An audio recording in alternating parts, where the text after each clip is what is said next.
오늘 읽어드릴 작품은 윤성희 작가의 웃는 동안입니다. 이 소설의 저자 윤성희 작가는 1999년 동아일보 신춘문예에 단편소설 레고로 만든 집이 당선되면서 등단을 했습니다. 제50회 현대문학상, 제2회 올해의 예술상, 제14회 이수문학상을 수상하면서 그는 작가적 재능을 인정받았고 소설집으로는 레고로 만든 집, 거기 당신, 감기 등을 내면서 지금도 열심히 활발하게 활동하고 계시는 작가입니다. 오늘 읽어드릴 작품 웃는 동안은 4명의 젊은 청춘들의 좌충우돌한 이야기를 재미있는 글로 담아낸 단편소설입니다. 저는 이 작품을 읽으면서 몇 번인가 크크거리며 웃기도 했었습니다. 재미있는 작품이니까요. 끝까지 감상해보세요. 그럼 소설 읽기를 시작하겠습니다.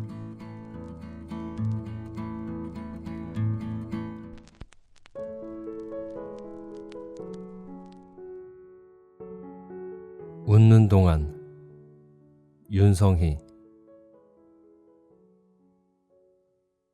올해 고등학교에 입학한 조카의 휴대전화에는 129명의 전화번호가 저장되어 있었다. 삼촌은 왜 이렇게 아는 사람이 없어? 나는 조카에게 새해가 되면 1년 동안 한 번도 통화를 하지 않는 사람의 번호를 지운다고 말해주었다. 내 휴대전화에는 34명이 저장되어 있었다. 할머니가 돌아가실 때까지 삼촌 걱정만 한 거 알아? 막내라 그래. 넌 장남이라 모를 거야. 내가 말하자 조카가 혀를 내밀며 고개를 흔들었다. 그거 내가 알려준 거야. 너 5살 때. 나는 조카에게 그것 말고도 좋은 것을 많이 가르쳐 주었다고 말했다. 이를테면 나보다 힘센 친구가 재수없이 굴 때 웃으면서 속으로 욕하는 방법 같은 거. 조카의 휴대전화에는 재미있는 이름이 많았다. 자기 아빠 이름은 도돌이표. 나와 17살 차이가 나는 큰형은 진짜 잔소리가 심했다. 나는 얼른 휴대전화를 꺼내 형의 이름을 도돌이표로 바꾸었다. 엄마 이름은 칼슘 보조제. 키가 작은 형수는 조카에게 하루에 우유를 석 잔씩 먹였다. 조카의 가장 친한 친구의 이름은 폴라로이드였다. 조카는 왜 그런 이름을 붙였는지 비밀이라고 했다. 비밀이라. 그다지 궁금하지 않았지만 나는 궁금한 척했다. 용돈을 자주 주지 못했지만 나는 삼촌이 해야 하는 일이 무엇인지쯤은 알고 있다. 비밀을 많이 공유할 것. 담임은 뭐야? 조카가 휴대전화를 주고는 찾아보라고 했다. 힌트. 눈이 녹지 않아. 담임의 이름은 K2였다. 조회 시간마다 주먹을 불끈 쥐고 정상에 오를 때까지 최선을 다하자 라고 외친다나? 그 말을 듣자 나는 비가 오는 날이나 눈이 오는 날에도 운동장 조회를 서게 했던 교장 선생님이 생각났다. 교장은 엉덩이를 좌우로 비트는 우스꽝스러운 체조를 전교생에게 가르쳤다. 우리는 조회 시작 전에 반드시 그 체조를 해야 했다. 초등학교 6학년 때였다. 그 해에 조카가 태어났다. 어린 나는 병원 신생아실에 누워있는 조카를 보면서 이런 결심을 했다. 이 삼촌은 이제부터 정말 재미있는 사람이 될 거란다. 신문 기자가 조회 시간마다 체조를 하는 우리들의 모습을 취재하러 학교로 찾아왔을 때 내가 웃는 이유는 그래서였다. 사진 기자가 엉덩이를 실룩거리며 환하게 웃는 내 모습을 찍어갔다. 교장은 신문 기사를 복사해서 각 교실의 게시판에 붙여놓도록 했다. 언젠가 나는 소개팅을 하다가 상대방에게 전 신문에 나온 적도 있어요 라고 뜬금없이 말한 적이 있었다. 신문에 실린 사진을 본 뒤 교장은 내게 단상에 서서 체조를 하도록 했다. 단상에 서니 전교생이 내려다 보였다. 체조의 첫 번째는 숨쉬기였는데 숨을 들이마시자 다시 뱉어지지 않았다. 얼굴이 붉어지는 게 느껴졌다. 가슴이 부풀어 오르는 것 같았는데 그대로 가만히 있으면 풍선이 되어 하늘로 날아오를 수도 있을 것 같았다. 그 순간 교장이 커다란 손바닥으로 내 등을 쳤다. 죄송해요. 체조가 즐거워서가 아니라 조카가 태어나서 웃은 거예요. 나는 교장에게 말했다. 그 말이 마이크를 타고 운동장 전체로 퍼졌다. 내 말에 전교생이 웃었다. 나는 눈을 감고 1800명의 웃음소리를 생각해 보려고 했다. 조카의 휴대전화에 나는 이런 이름으로 저장되어 있었다. F2. 이게 뭔 뜻이냐?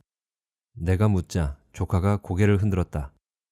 삼촌, 학교 다닐 적에 공부 못했지? 솔직히 공부를 못했기 때문에 나는 그렇다고 대답했다. F2는 철의 화학기호라고 조카가 설명을 해주었다. 삼촌이 철들기를 바라는 조카의 마음이야.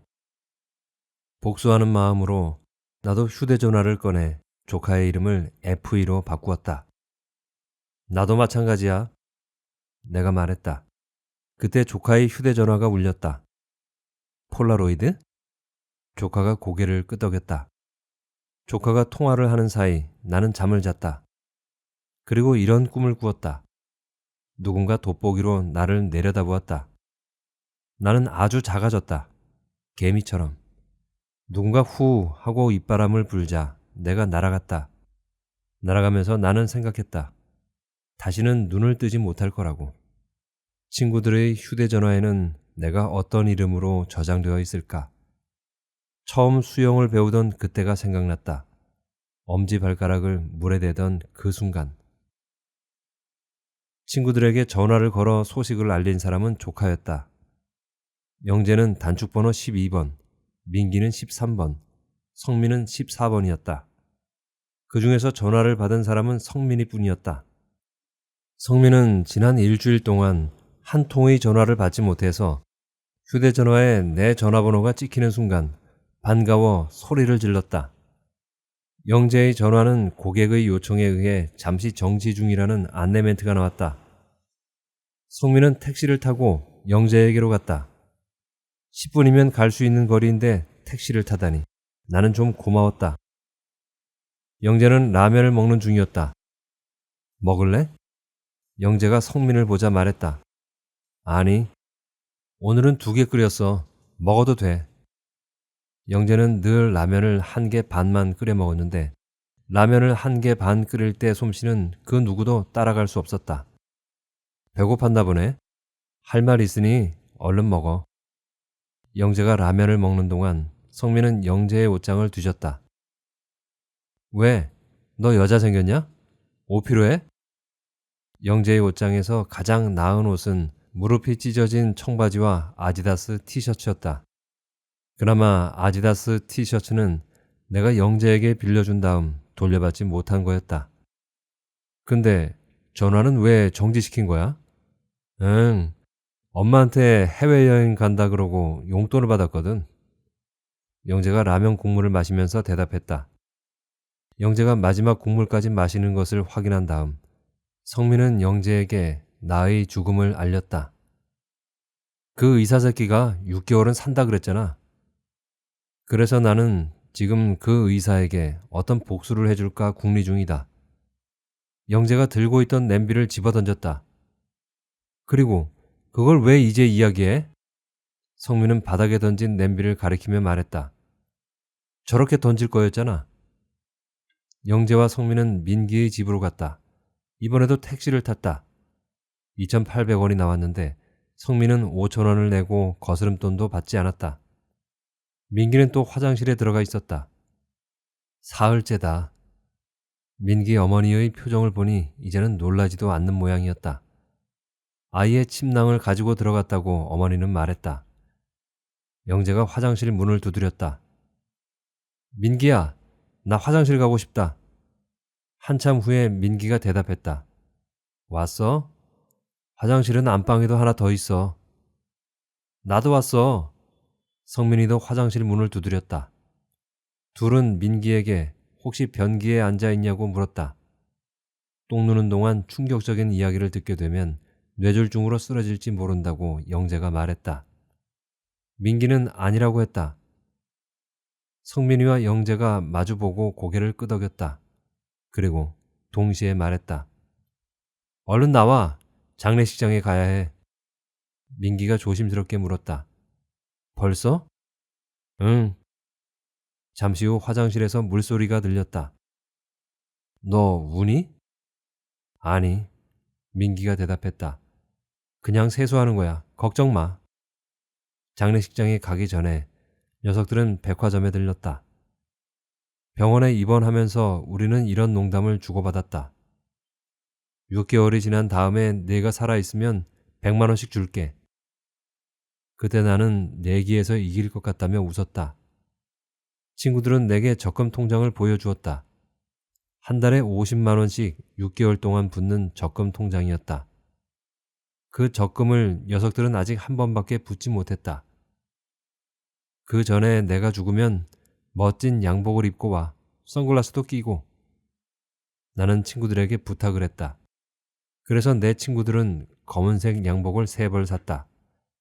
키가 큰 영재는 양복을 입으니 모델처럼 보였다. 신발이 등산화라 문제였지만 넌 이 나이 되도록 구두 한 켤레가 없냐? 작년에 새로 산 구두를 신고 나온 민기가 말했다. 넌 살이나 빼라. 성민이가 민기의 배를 손으로 툭 쳤다. 똑같은 와이셔츠를 사고 난 다음에 친구들은 선글라스를 살 것인지 말 것인지 회의를 했다. 사란 말이야. 나는 중얼거렸다. 난 선글라스는 도수가 안 맞아서 못 써. 어른들이 싸가지 없다 그럴 거야. 솔직히 난 돈이 없어. 치사하게. 녀석들은 선글라스는 생략하기로 했다. 사흘 동안 녀석들은 5번이나 육개장을 먹었다. 부의금함에 적금 통장을 넣는 걸 보았기에 나는 참았다. 영재는 술에 취한 작은아버지의 곁에 앉아서 5시간 동안 술 주정을 받아주었다. 형님이 얼른 와야 하는데. 그렇게 말하고는 작은아버지는 영재에게 휴대전화를 빌려 어딘가로 전화를 걸었다. 형님이요? 작은아버지는 전화기에 대고 소리를 질렀다. 뭐라고 하는지 안 들려요. 할 수 없이 영재는 작은아버지가 들고 있는 전화를 대신 받았다. 여보세요? 영재가 이 한마디를 한 다음 갑자기 자리에서 일어났다. 새벽이었고 빈소에는 사람들이 몇 명 남지 않았다. 저기요, 혹시 영어 할 줄 아시는 분? 아무도 손을 들지 않았다. 성민과 민기가 얼른 고개를 숙였다. 쏘리. 이렇게 말하고 영재는 전화를 끊었다. 작은아버지는 영재에게 수첩에 적힌 전화번호를 보여주면서 맞게 눌렸냐고 재차 물었다. 캐나다에 살고 있는 내 아버지 번호라고 했다. 죽은 게 아니었어요? 나는 작은아버지에게 물었다. 작은아버지가 귀를 후볐다. 화장터에서 민기는 홍삼 드링크를 3박스 사서 조문객들에게 나누어 주었다. 늘 미련한 놈이라는 말을 듣고 사는 민기에게 이런 면이 있으리라고는 상상도 못했다. 발인을 마치고 돌아오는 버스에서 녀석들은 깜빡 졸았다. 옆에 앉은 영재가 성민을 깨웠다. 그리고 귓속말로 말했다. 너 코 골았어. 성민은 영재에게 방금 꾼 꿈에 대해 이야기를 해주었다. 우리들은 모두 고등학생이었어. 셋이 철봉에 매달려 있었지. 체육 선생님이 호루라기를 불었어. 그러자 영재가 고개를 갸웃하며 중얼거렸다. 호루라기는 어째서 호루라기로 불렸을까? 영재는 더 이상 성민의 이야기를 듣지 않고 계속 호루라기, 호루라기 하며 중얼거렸다. 우리들은 휘슬 소리가 나자 턱걸이를 시작했어. 아무도 철봉까지 턱을 올리지 못했지. 철봉에 매달린 우리들은 허공을 향해 다리를 휘둘렀어. 8개의 다리가 문어 같다는 생각을 했어. 성민의 이야기를 듣다 보니 나는 갑자기 문어 다리가 몇 개인지 궁금해졌다. 너 우냐? 영재가 두 손으로 성민의 볼을 만졌다. 아냐, 턱걸이를 못하는 17살짜리 남자애들 때문에 그래. 성민이 말했다. 누군가 코 고는 소리가 들렸다. 나는 민기인지 궁금했지만 뒤돌아보지는 않았다. 발인을 마치고 집으로 돌아가는 길에 녀석들은 소나기를 만났다. 저기 정자가 있다. 영재의 말에 셋은 그곳을 향해 뛰기 시작했다. 뭐야? 정자가 아니라 갈비집이잖아? 녀석들은 막 갈비를 먹고 나오는 사람들 틈에 끼어서 자판기 커피를 뽑았다. 커피는 공짜였다. 녀석이 이 사실을 알았다면 우리를 칭찬해 주었을 텐데. 그래서 나는 친구들에게 손뼉을 쳐주었다. 내가 세상에서 가장 좋아하는 일은 공짜로 무엇인가를 얻는 거니까. 커피를 마시다 말고 민기가 말했다. 가서 보일러라도 돌려야 하지 않을까? 내 방은 비만 오면 금방 눅눅해졌는데 어찌나 심했는지 장마가 지나고 나면 도배를 새로 해야 했다. 아직도 집 열쇠를 화분 밑에 두었을까? 영재가 중얼거렸다. 녀석들은 넥타이를 풀어 양복 주머니에 넣고는 자리에서 일어났다. 그리고 종이컵을 동그랗게 말아 휴지통을 향해 던졌다. 셋 다 노골. 언제나 그렇지 뭐. 민기가 말했다. 열쇠는 화분 밑에 없었다. 영재는 신발장을 열고 낡은 운동화 안에서 열쇠를 찾아냈다. 영재가 보일러 필터 청소를 했고 성민은 밀린 설거지를 했고 민기는 소파에 길게 누웠다. 도대체 민기 부모님은 어쩌자고 민첩할 민자를 붙여서 이름을 지어주었는지 모를 일이다. 하긴 영재의 부모님도 마찬가지다. 영재의 IQ가 우리 넷 중에서 가장 낮았으니까. 허리가 아프다. 소파에 누워있던 민기가 말했다. 소파는 가운데가 푹 꺼져 있었다. 10년 동안 그 소파에 누워 낮잠을 잤으니 당연한 일이겠지만.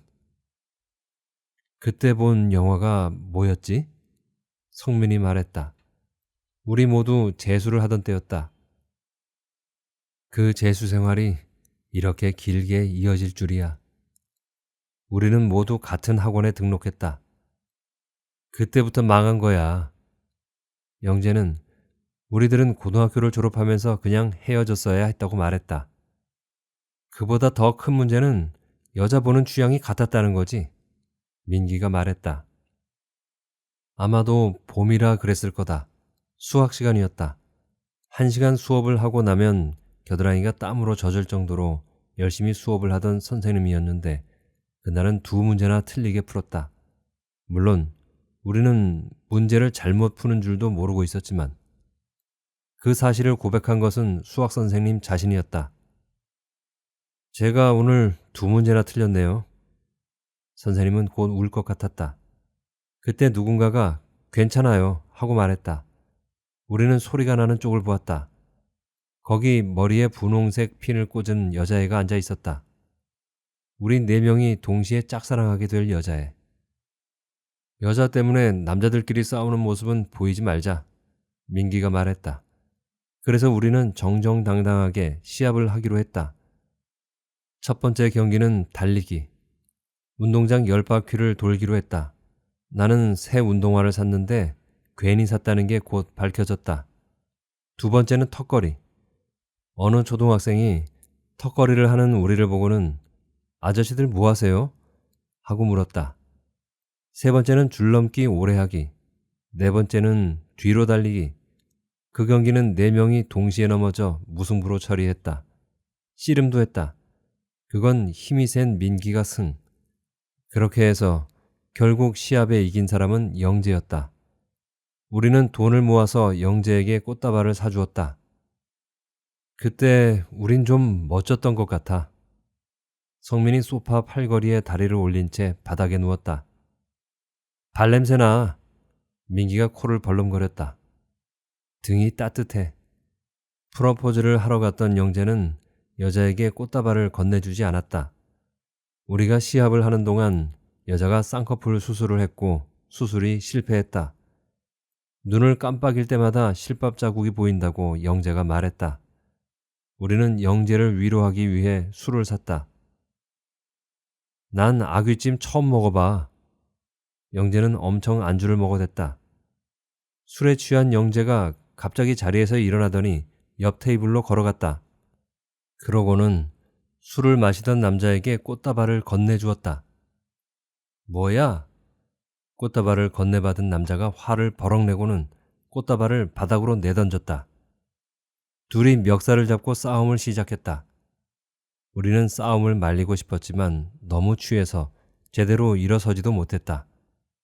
영재의 주먹이 남자의 얼굴을 향하는 순간 술에 취한 성민은 이렇게 중얼댔다. 이 차는 어디로 갈 거야? 남자의 이가 하나 나갔다. 친척 중에 치과 의사가 한 명이라도 있었다면.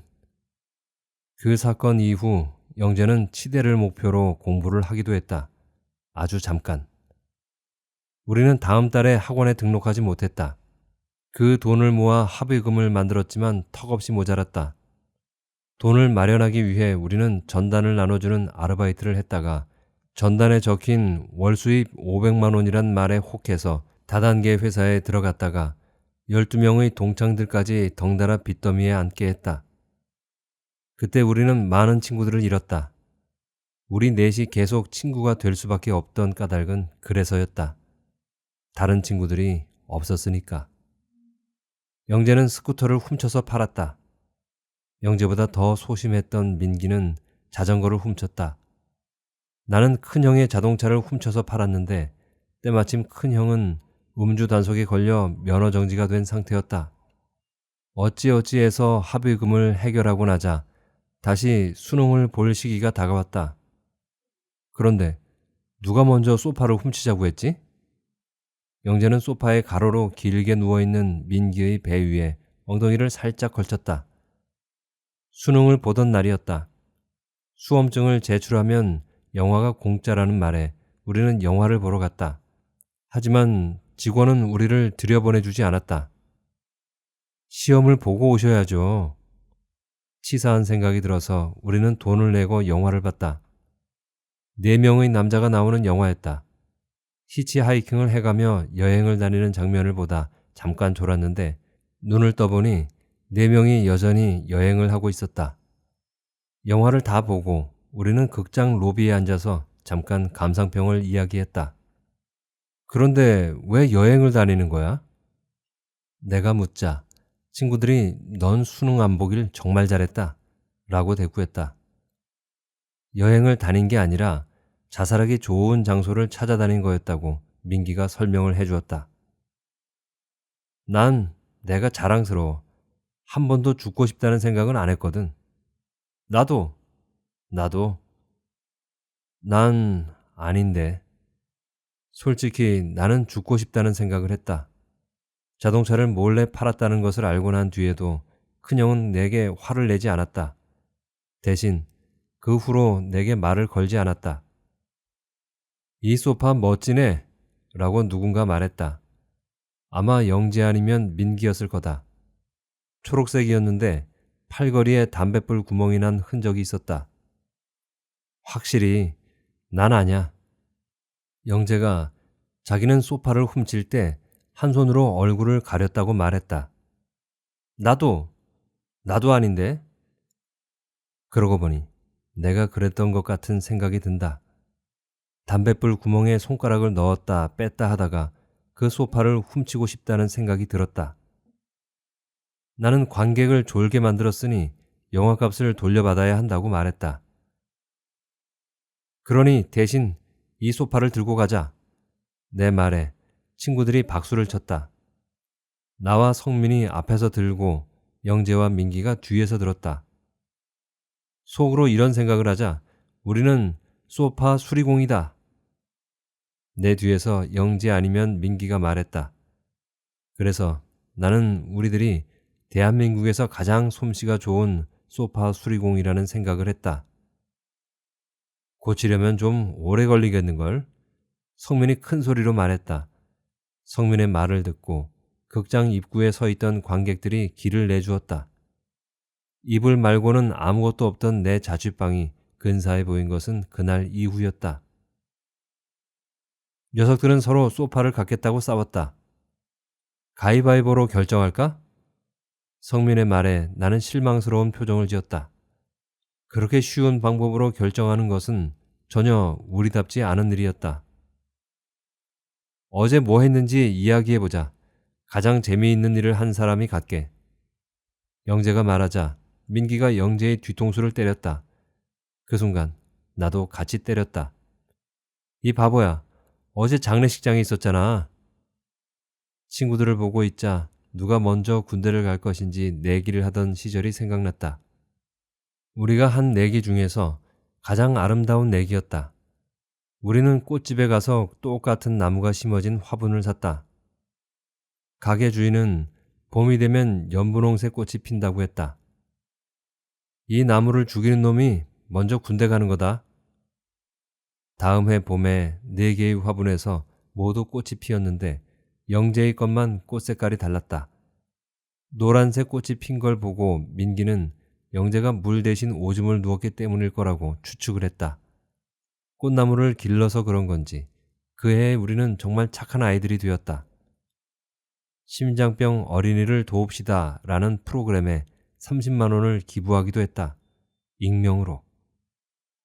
아직도 민기네 베란다에는 그 꽃나무가 자라고 있었다. 또 누구의 귀지가 가장 클까 내기를 하기도 했다. 성민이 이겼는데 새끼 손톱만한 귀지가 나왔다. 우리는 부상으로 손톱깎이 세트를 선물했다. 소파에 누워있던 민기가 갑자기 자리에서 일어났다. 왜? 좋은 아이디어 있어? 그러자 민기가 대답했다. 오줌 말이여. 화장실에서 오줌을 두다 말고 민기가 갑자기 소리를 질렀다. 가장 바보 같은 놈이 갖기로 하자. 녀석들은 자기가 바보처럼 느껴질 때가 언제였는지 이야기를 하기로 했다. 우선 영재의 이야기. 중학교 2학년 때였을 거야. 추석날 보름달을 보려고 옥상에 올라갔다가 갑자기 이런 생각이 들었어. 우리 동네에는 가로등이 몇 개나 있을까? 그래서 그 가로등을 모두 세어봤지. 사흘이 걸렸어. 다음은 민기가 말했다. 고등학교 때 공부 안 한 거. 민기의 말에 모두들 우우 하고 야유를 보냈다. 그런 말은 50대가 되면 하자. 영재가 말했다. 그럼 난 조금 이따 할게. 민기는 눈을 감고 무엇인가 생각하는 척했다. 성민은 이렇게 말했다. 중학교 때 도보 여행을 갔던 거, 반찬 투정을 절대 하지 않은 거, 외박을 하지 않은 거, 이 3가지 빼고 난 늘 바보 같아. 성민의 말이 끝나자 민기가 아 하고 말문을 열었다. 구글 어스를 보는 일. 아직 가보지 못한 나라의 골목길을 보고 있으면 내 자신이 한없이 초라하게 느껴져. 나도 말했다. 목욕탕에 가서 낯선 사람에게 등 좀 밀어달라고 한 번도 말해보지 못했다고. 그럴 때 내가 참 바보처럼 느껴진다고. 영재는 민기의 이야기가 가장 바보 같았다고 했고 민기는 영재의 이야기가 가장 바보 같다고 했다. 성민은 자신의 이야기가 가장 리얼리티가 있다고 했다. 하지만 우리에게는 자기 자신에게 투표를 할 수 없다는 규칙이 있었다. 그래서 성민은 영재와 민기에게 다른 이야기를 하나씩 해보라고 했다. 영재는 성민을 가리키며 너 같은 친구를 둔 게 내가 바보라는 증거다 라고 외쳤다. 그때 민기가 책상 위에 있던 액자를 가리키며 말했다. 뭐가 좋은지 웃고 있다. 액자에는 우리 넷이 찍은 사진이 있었다. 재작년에 넷이 같이 차렸다가 망한 조개구이집 앞에서 찍은 사진이었다. 아무도 찾아오지 않는 식당에서 우리들은 조개를 구워 먹었다. 손님이 많아 보이기 위해서 둘씩 나눠 앉아서는 서로 모르는 사람처럼 굴기도 했다. 성민이 사진을 한참 바라보다가 액자 위로 수건을 던졌다. 그리고 최종 결정을 내렸다. 민기 승. 소파는 네 거야. 소파를 들자 그 밑에서 내가 아끼던 CD가 나왔다. 그동안 나는 그 CD를 성민이 훔쳐갔다고 생각했다. 괜히 성민에게 미안해졌고 그래서 나는 성민이 CD를 주워 주머니에 넣는 것을 보고도 화를 내지 않았다. 옥상에서 빨래를 걷던 아주머니가 초록색 소파를 들고 가는 3명의 남자를 신기한 듯 바라보았다. 근데 택시를 타야 하나? 영재가 말했다. 그래야지. 성민이 대답했다. 그러자 거짓말처럼 빈 택시가 다가왔다. 기본 요금이면 가는 거리인데 택시기사는 10,000원을 달라고 했다. 이까짓 것쯤이야. 그냥 걷자. 국토 순례를 한 적이 있는 성민이 택시기사를 그냥 보냈다. 그렇게 당당하게 굴고서는 5분도 못 가서 잠깐만 쉬자 라고 말한 사람은 성민이었다. 가로수 아래에 소파를 놓고는 셋이 앉았다. 아이스크림 먹고 싶다. 민기가 말했지만 아무도 아이스크림을 사러 가지는 않았다. 녀석들 앞으로 노란색 가방을 맨 아이들이 풍선을 들고 지나갔다. 아저씨 뭐 하세요? 라는 질문을 30번쯤 받았다. 그때마다 영재는 이건 움직이는 자동차야. 잠깐 쉬는 중이지. 하고 말했다. 횡단보도를 건너다 말고 몇몇 아이들이 다시 돌아왔다. 그리고는 소파 앞에 쪼그리고 앉아 움직이질 않았다. 뭐 하는 거니? 성민이 물었다. 자동차 움직이는 거 보려고요. 핸들은 어디 있어요? 비가 올 땐 어떻게 운전해요? 결국 영재는 아이들에게 사실대로 말해야 했다. 한 아이가 울기 시작했다. 그러자 연달아 다른 아이들도 울었다. 우리 어린이들에게 그렇게 거짓말하면 안 되죠? 민기가 아이들을 따라 울었다. 그러게 말이야. 민기가 울자 아이들이 울음을 뚝 그치고는 놀라 달아났다. 민기 어머니가 현관 앞에 서 있는 녀석들에게 소금을 뿌렸다. 그 바람에 나는 민기네 집에 못 들어갈 뻔했다. 민기네 거실에는 물소가죽으로 만든 소파가 놓여 있었다. 그 옆에 내 소파를 놓으니 내 방에서는 그렇게 근사하던 소파가 초라하게 보였다. 소파에 묻은 얼룩이 선명하게 보였고 담뱃불 구멍도 더 크게 보였다. 화장실에 놓을 거예요. 민기가 말했다. 민기 어머니가 거실 바닥에 있던 훌라후프를 들어 민기에게 던졌다. 절대 안 돼! 그리고 5분 후 녀석들은 민기네 거실에 무릎을 꿇고 앉아서 민기 어머니에게 일장연설을 들었다. 너희들은 식구들 외식할 때 밥값 한번 내본 적도 없지? 민기 어머니의 잔소리를 들으면서 성민은 이런 생각을 했다. 우리 식구들은 외식할 때 나를 데려가지도 않아요. 저거 들고 나가라.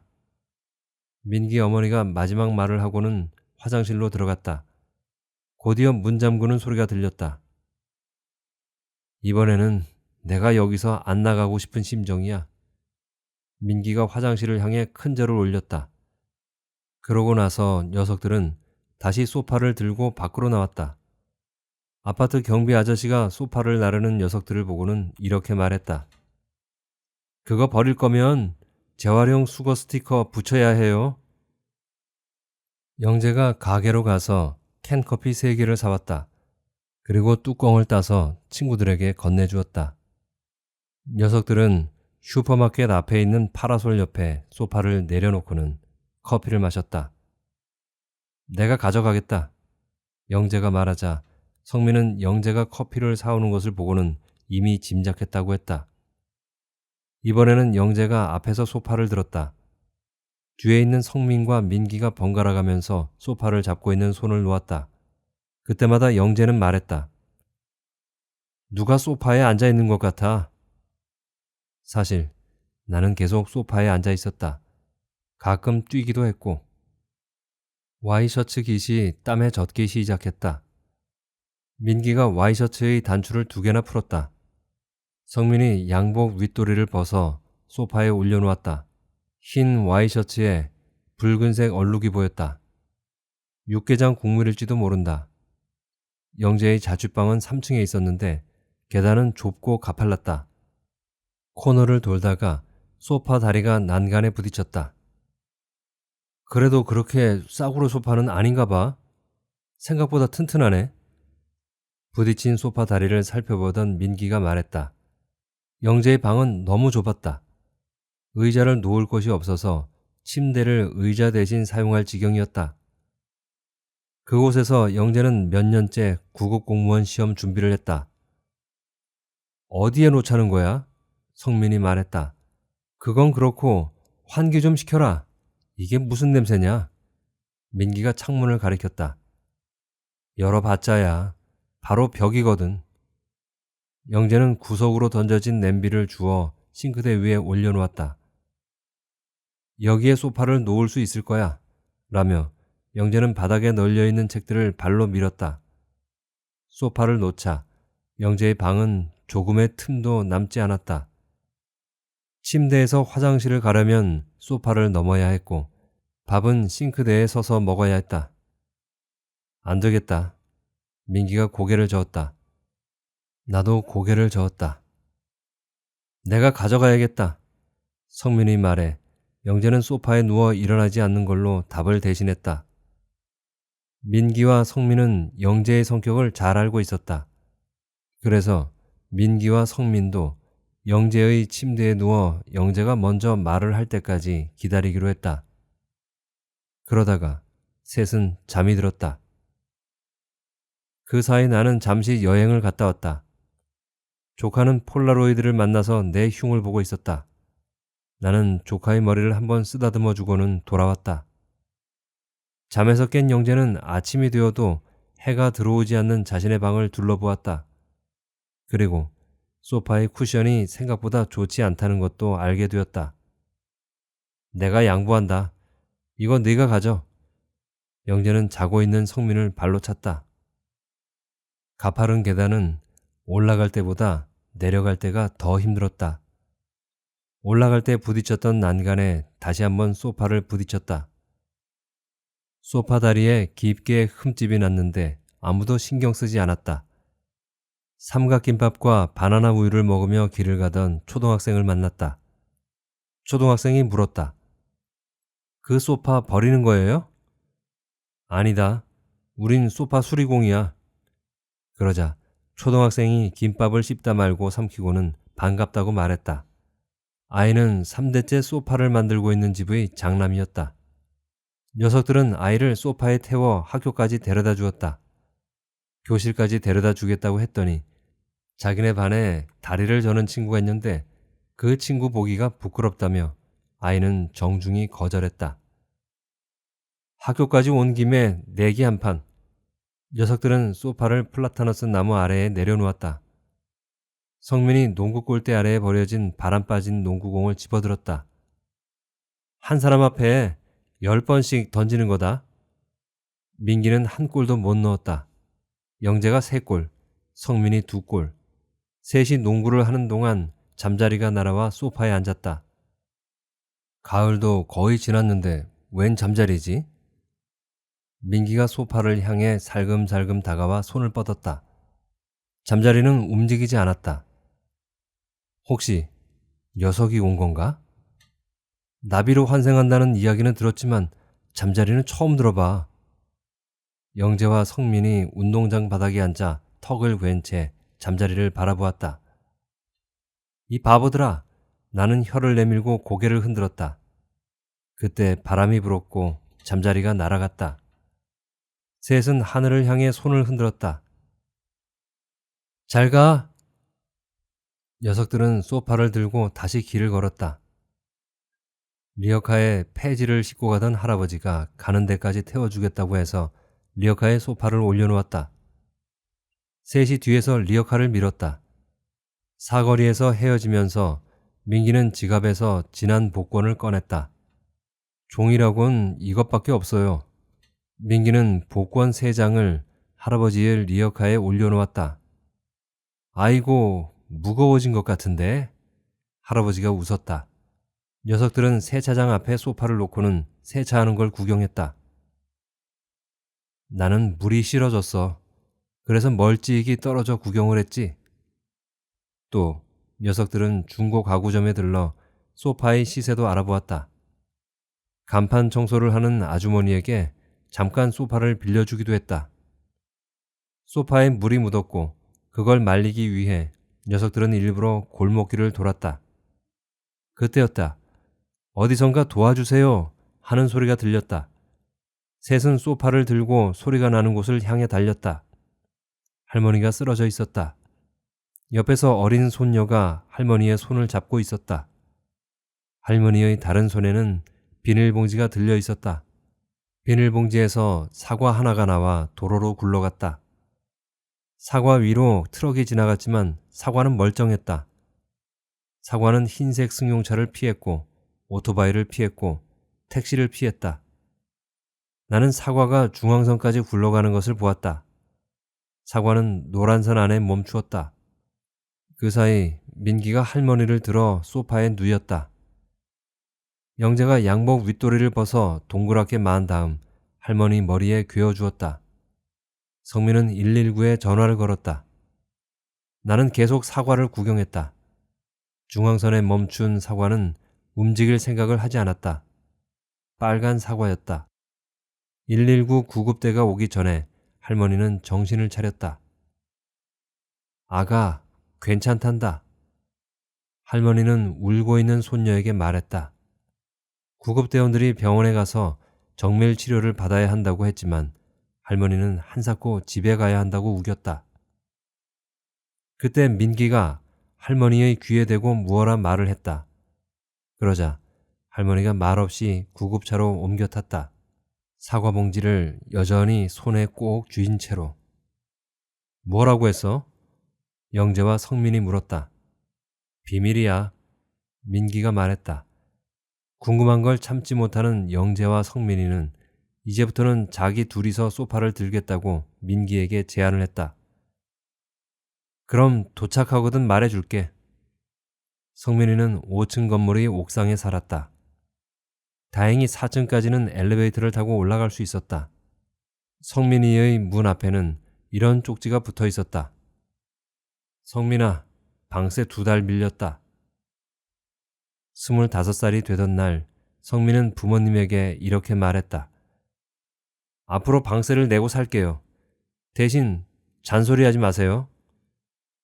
성민이는 아버지가 붙여놓은 쪽지를 떼면서 말했다. 민기야, 잔소리 듣는 게 더 낫단다. 성민은 손으로 소파의 길이를 쟀다. 13뼘이었다. 아까 말이야, 할머니에게 이렇게 말했어. 손녀가 구급차를 타보고 싶대요.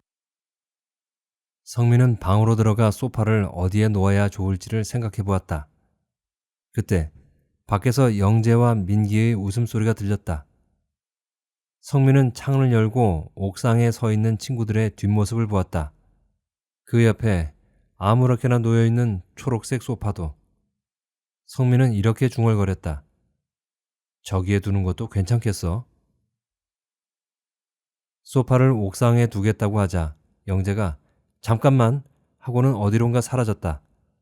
민기가 옥상 한쪽 귀퉁이에 쌓여있는 화분들과 널빤지를 가지고 탁자를 만들었다. 물에 젖었다가 바람에 말랐다가를 반복한 널빤지는 심하게 뒤틀려 있었다. 거기에 뭘 올려놓을 수나 있겠어? 성민이 말하자 민기가 소파에 앉아서 널빤지 위로 발을 올려놓았다. 이렇게 발을 올려놓을 수 있지. 성민도 민기 옆에 앉아서 널빤지 위로 발을 올려놓았다. 우리 집에 있는 화분 여기다 가져다 놓아야겠다. 민기가 말했다. 잠시 후 영재가 파라솔 2개를 양쪽 겨드랑이에 낀 채 돌아왔다. 그게 뭐야? 어디서 났어? 영재가 파라솔을 펼쳐 우산처럼 쓰고는 옥상을 한 바퀴 돌았다. 아직 실력이 녹슬지 않았나 봐. 훔쳤어. 파라솔을 어떻게 고정시켜야 할지를 놓고 녀석들은 의견이 분분했다. 민기는 소파 등받이에 파라솔 다리를 붙여버리자고 했고 성민은 빨랫줄에 파라솔을 묶어놓자고 했다. 그래도 모처럼 영재가 이름값을 발휘했다. 가장 큰 화분 2개를 가지고 와서는 거기에 파라솔을 묻었다. 그리고 파라솔을 심은 화분을 소파 양쪽에 두었다. 셋은 다시 소파에 앉았다. 파라솔과 파라솔 사이로 하늘이 보였다. 호치키스. 민기가 중얼거렸다. 뭐야? 영재와 성민이 물었다. 나는 이상하게 호치키스라고 말하고 나면 기분이 좋아져. 왜 그럴까? 민기가 다시 호치키스 하고 나지막히 말했다. 그러자 영재가 누구나 자기만의 주문이 있는 법이야 하며 민기의 어깨를 두드렸다. 껌으로 막힌 열쇠구멍. 그게 내 주문이야. 성민이 말했다.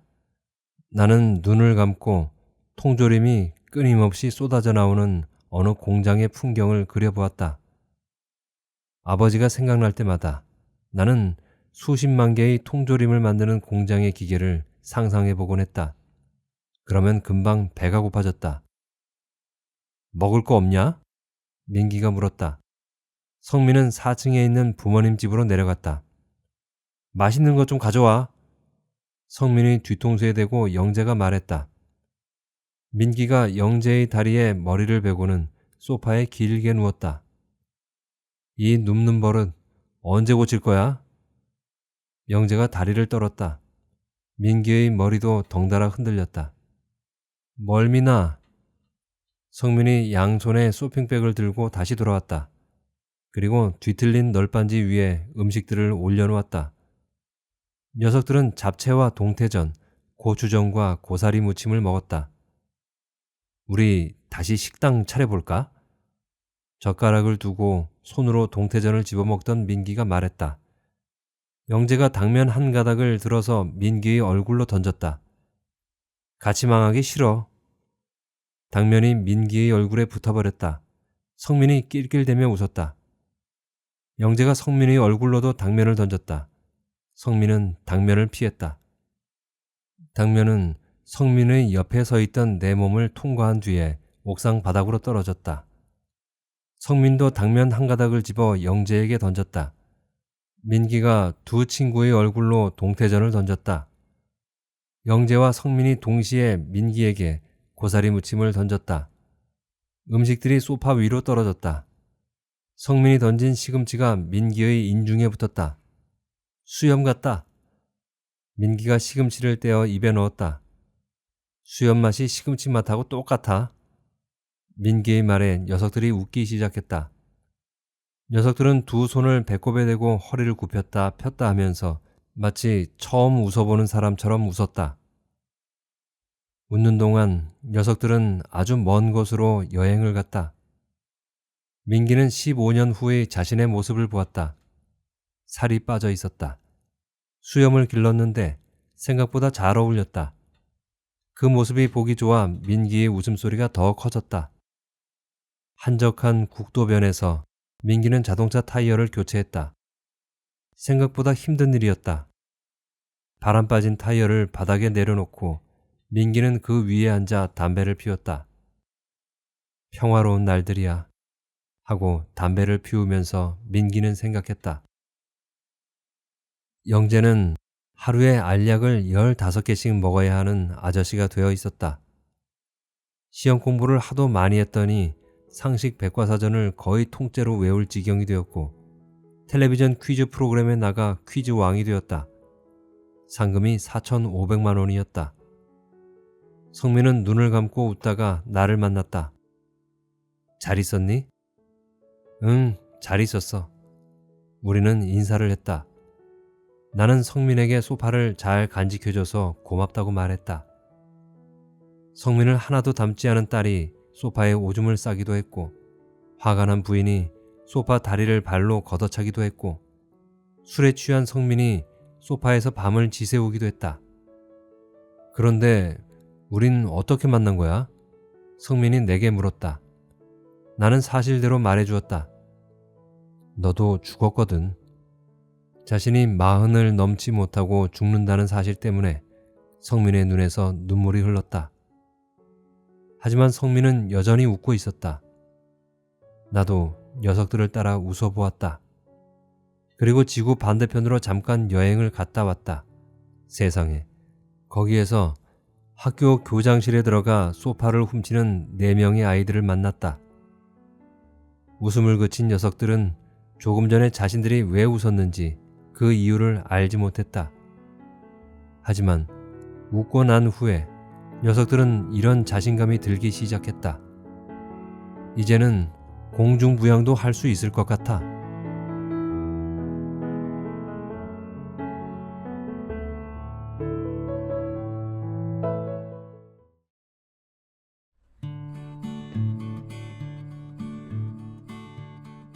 이야기가 무척이나 경쾌하고 밝고 우스꽝스럽기도 한데 왠지 거기에서 슬픔이 느껴지는 건 왜일까요? 원래 4명의 사총사 단짝 친구들이 있었습니다. 그런데 그 중의 한 친구가 죽은 거예요. 이들의 나이대가 한 20대 초반쯤 되었을 거라 여겨지는데요. 이들에게도 친구의 죽음은 정말 받아들이고 싶지 않은 큰 충격이고 아픔이었을 것입니다. 아마 틀림없이 그랬을 거예요. 그런데 나머지 3명의 친구들의 단짝 친구를 떠내보내는 방식이 일반적인 것과는 많이 다르죠. 이들은 죽은 친구의 소파를 들고서 여행을 하는데요. 민기의 집에도 들르고 영재의 집에도 들르고 마지막엔 성민의 집에 가서 드디어 소파가 자리를 잡게 됩니다. 그런데 그들이 소파 여행을 하는 동안 죽은 친구도 같이 동행을 하죠. 물론 그들 눈엔 보이진 않았지만 소설 속에서 나라고 지칭한 이가 바로 그입니다. 눈치를 채신 분들도 계시겠죠? 결국은 4명의 완전체 친구들은 평소와 다름없이 장난을 치고 시답잖은 농담을 하면서 서로 놀리기도 하고 그러면서 친구의 영원한 부재가 전혀 느껴지지 않을 만큼 어울립니다. 제가 보기에 이들의 모습은 그 어떤 장례식보다 훌륭해 보였습니다. 그래서 먼저 떠나는 친구도 자신의 죽음이 슬프다거나 아프다거나 하지 않았을 것 같습니다. 왜냐하면 평소와 같이 늘 같이 있듯이 아무렇지도 않은 듯이 자신을 생각해 주기 때문이죠. 이 소설을 보면서 몇 년 전에 개봉했었던 이병헌 감독의 영화 스물이라는 영화가 생각났습니다. 너무나 엉뚱하고 너무나 대책 없이 즐거운 20살 청년들의 인생 성장 스토리였는데 저는 너무 재미있게 봤던 기억이 있습니다. 그래서 이 소설을 더 재미있게 읽을 수 있었던 것 같습니다. 4명의 친구들의 엉뚱발랄한 이야기 재미있게 감상하셨나요? 여러분들도 즐거운 감상이 되셨다면 좋겠습니다. 끝까지 들어주셔서 감사하고요. 지금까지 윤성희 작가의 웃는 동화를 읽어드렸습니다. 다음에 뵐 때까지 건강하시고 행복하세요.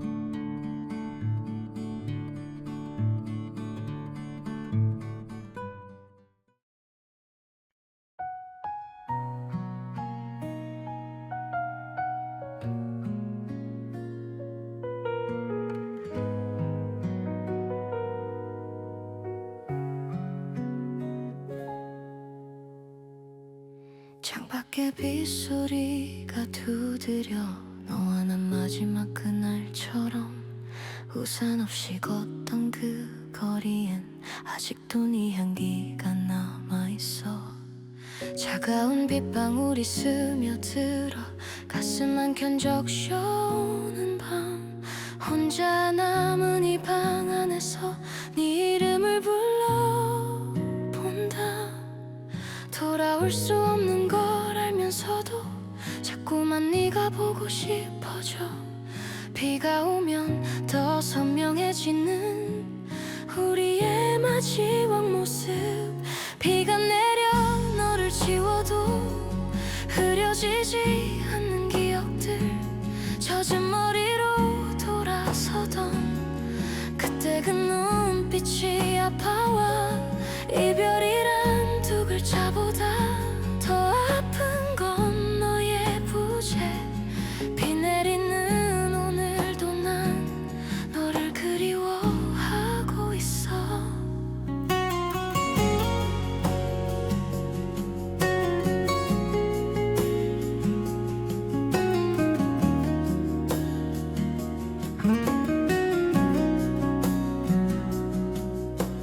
함께 걷던 길 모퉁이마다 네 웃음소리 들리는 것 같아. 우산 속에 숨어있던 너의 따뜻했던 온기까지 잡을 수 없는 걸 알면서도 자꾸만 손을 뻗어보게 돼. 빗속에 더 선명해지는 너의 마지막 인사. 비가 내려 너를 지워도 흐려지지 않는 기억들. 젖은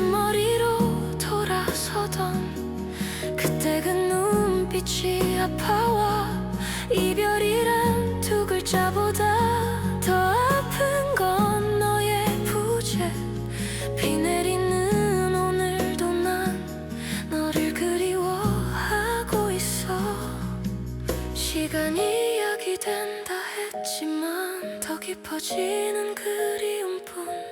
비긴 하늘 아래서도 난 여전히 네 안에 있어. 비가 내려 너를 지워도 사라지지 않는 사랑아. 마지막 안녕도 못한 채 떠나보낸 게 후회돼. 이별이란 두 글자보다